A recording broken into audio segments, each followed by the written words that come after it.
Thank you for waiting. We'd like to start the keynote speech. The keynote speaker is Mr. Kihara Minoru, Chairperson of the Research Commission on Security of the LDP. Mr. Kihara, the floor is yours, sir.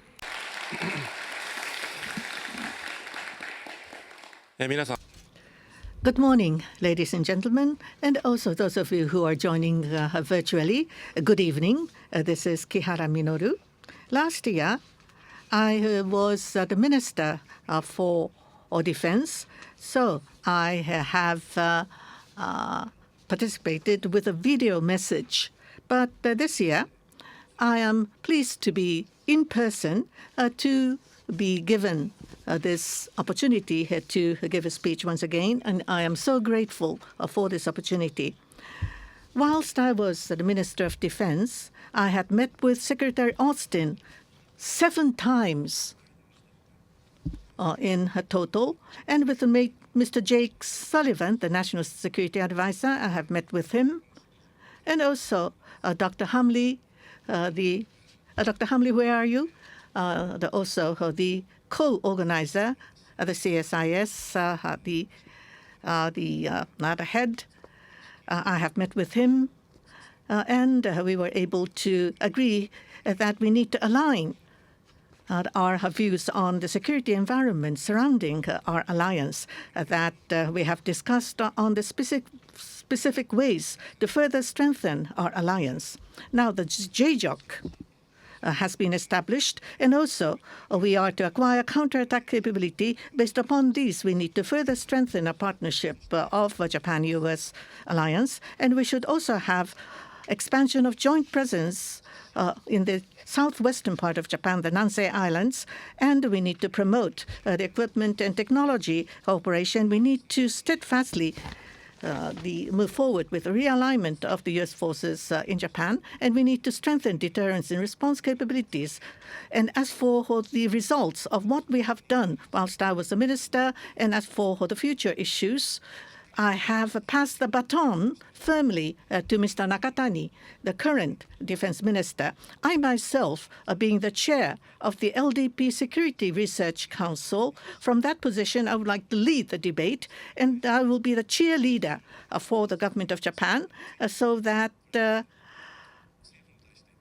a truly necessary the security policies will be adopted and formulated, and I would be the strong advocate of that, and to throw, indeed, a straight ball to the government. As I have mentioned last year, the international community is plunged into great power competition, and how to maintain the order amongst the nations.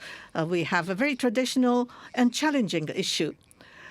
The Russian aggression against Ukraine, there is no end in sight.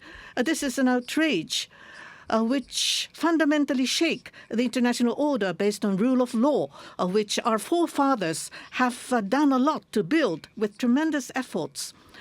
The North Korean soldiers are now being sent to Russia for their Ukrainian to the war, and we see advancement of the Russia-North Korea military cooperation that would worsen the situation in Ukraine, and we will also impact our regional security.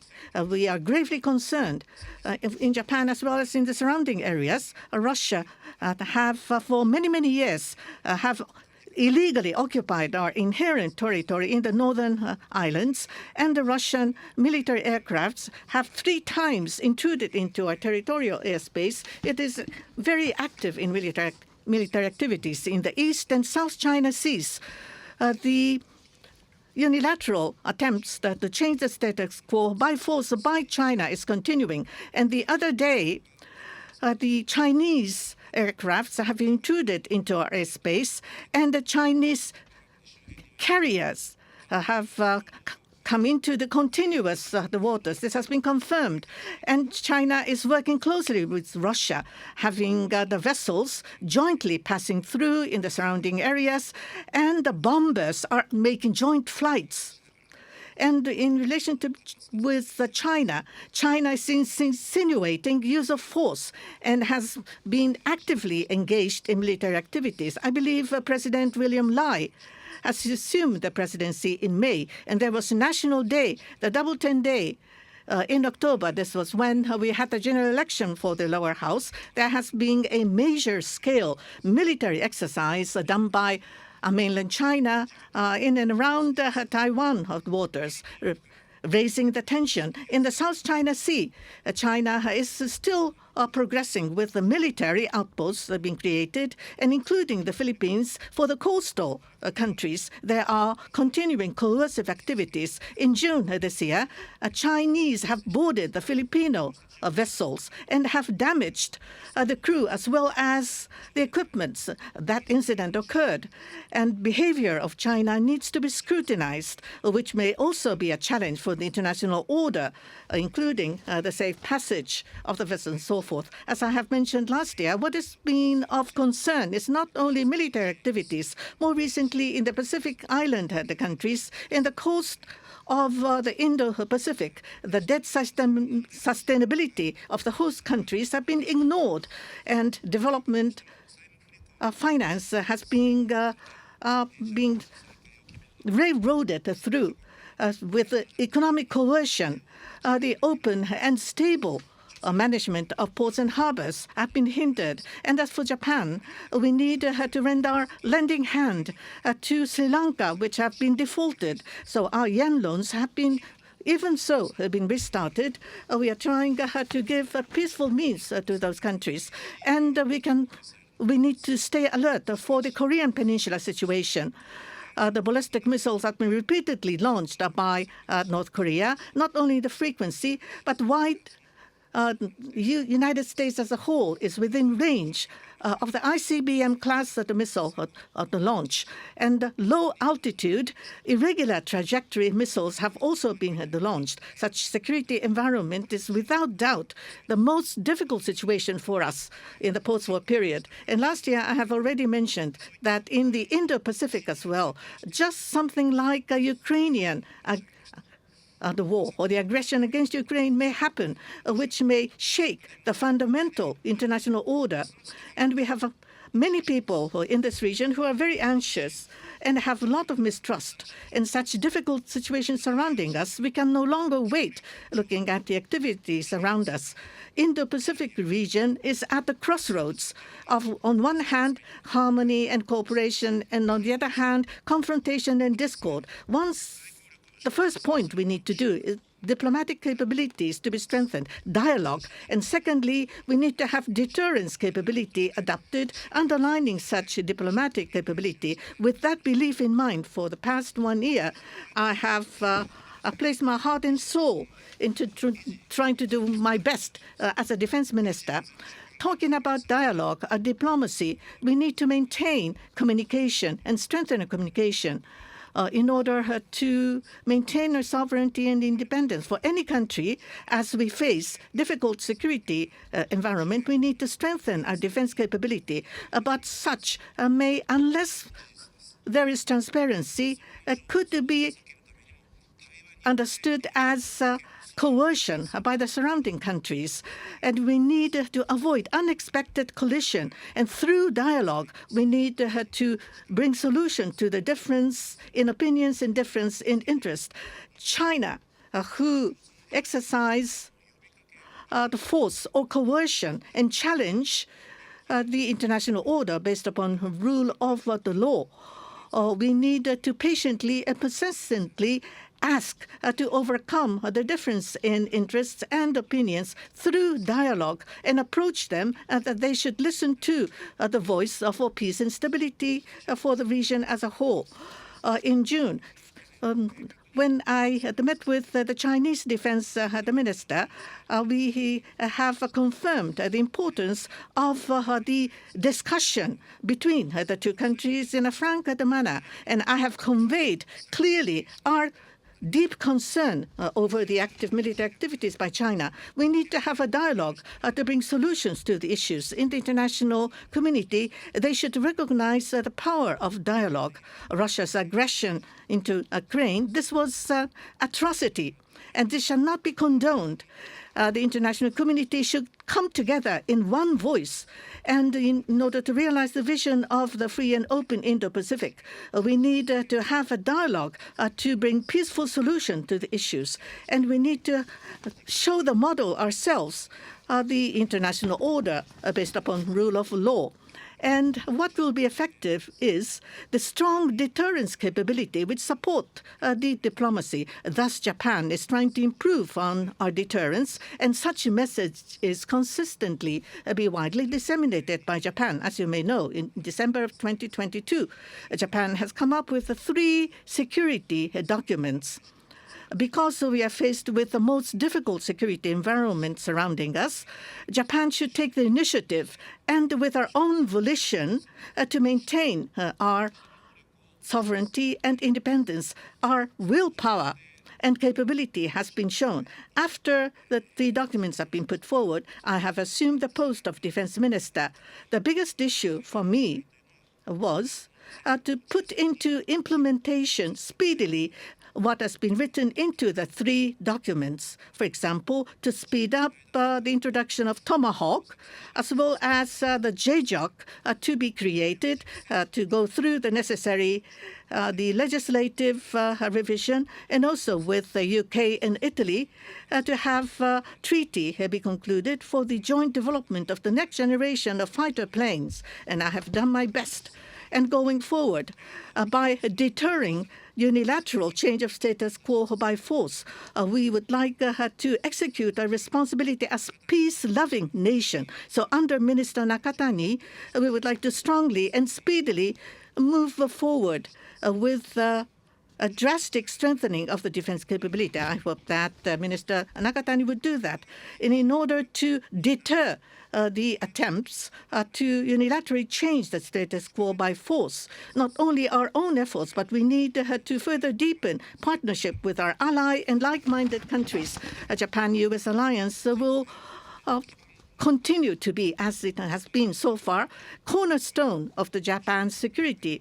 This is the foundation of the regional peace and stability. As I have mentioned at the outset, we have tried hard to improve on the deterrence capability. A Japan-US alliance should be evolved as the times changes, and the deterrence as well as responsive capability should further be strengthened so that we can contribute to the global prosperity as well as peace and stability of the region.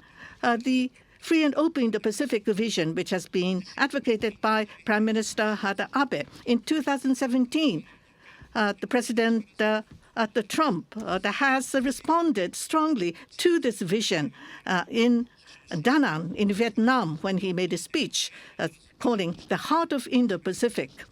And right now, this vision of FOIP has spread to all over the world, which guarantees peace and prosperity and to bring forth the stability and prosperity.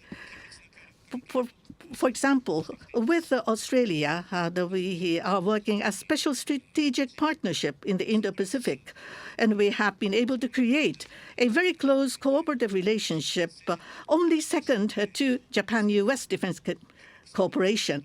And in September, we had 2+2 meeting in Australia, and we had defense ministers meeting. And whenever incident happens, Japan, US, and Australia should work closely together and to more broadly and deeply to be partnership. We also have 2+2 meeting with India and the Philippines. We have Japan-ASEAN defense, the ministers meeting, and Japan-Pacific Islands defense dialogue through bilateral and multilateral meetings. We have been doing our best to realize the FOIP.